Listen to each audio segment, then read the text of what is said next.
The Doctor was salty. She would have suggested a nice trip to the Southern Galaxy Market, where the bunch of them could have had an exciting day filled with alien technologies and other stuff, but some kind of signal was blocking their way to the Southern Galaxy. Looks like we have to make an emergency break. Well, not an emergency, but you know what I mean. She landed the TARDIS on the nearby planet and got out.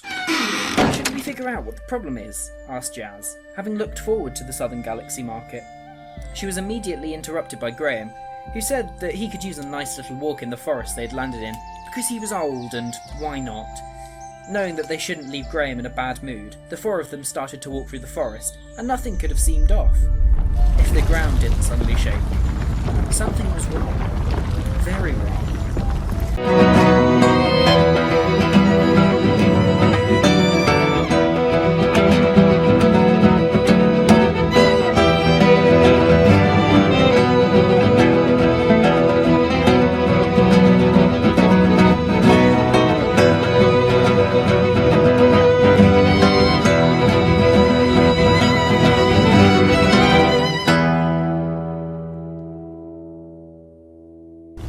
The shaking didn't last long, but was heavy enough to bring them all out of balance and fall down the steep hill they were standing on. Ryan was the first one to be up on his feet again. Well, that was something I don't ever want to experience again. The Doctor and Graham were about to join in on his complaints when they noticed that Yaz was missing. That's weird. I'm pretty sure I heard her screaming right next to me when we fell down. That's because I was, shouted Yaz from behind. They couldn't see her, but she had to be close. I fell behind these bushes. There's some sort of clearing here. The other three painfully made their way through the bushes and landed on the other side, with even more scratches than before. Oh, would you look at that? A nice house. Looks like a little shop if you ask me, the Doctor said, and walked over to the little wooden house in the middle of the clearing. She didn't knock. It's dusty in here, she said as her friends joined her. Doc, what do you expect to find in here? Graham asked, mad about his walk being destroyed. He smelled that the Doctor was onto something. A map, maybe? Or could any of you find the way back to the TARDIS again? Look, stairs, basement. Everyone knows that maps should be kept in basements.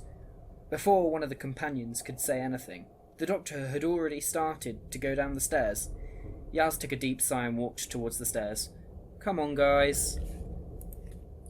The stairs seemed to go on forever, but the Doctor seemed so excited about finding an unexpected adventure that none of her friends could have asked her to go back.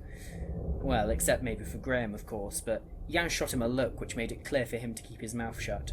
Nevertheless, it had come to the point where he was done with all the stairs, and just as he was about to let everyone know, the Doctor gave an excited yelp. Look! Door! Must be a huge map if you need to hide it, but so many feet below the surface. None of them were prepared for what they saw behind that door.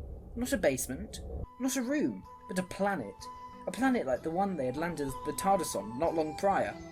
Huge trees, rivers and ponds, animals, and in near distance, a little village.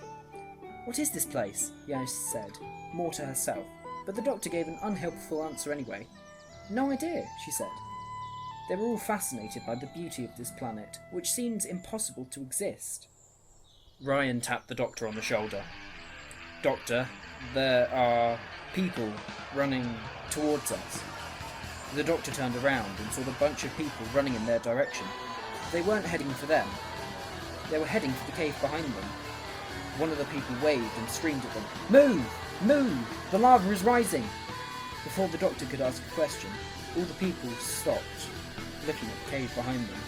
It wasn't clear what they were doing. The Doctor and her friends just looked at them, startled when they heard a familiar voice. Oh, looks like a certain doctor decided to come and save the day. Well, I think this time you might just be too late. The Doctor turned around. 6 feet behind her, grinning in her face, was the Master.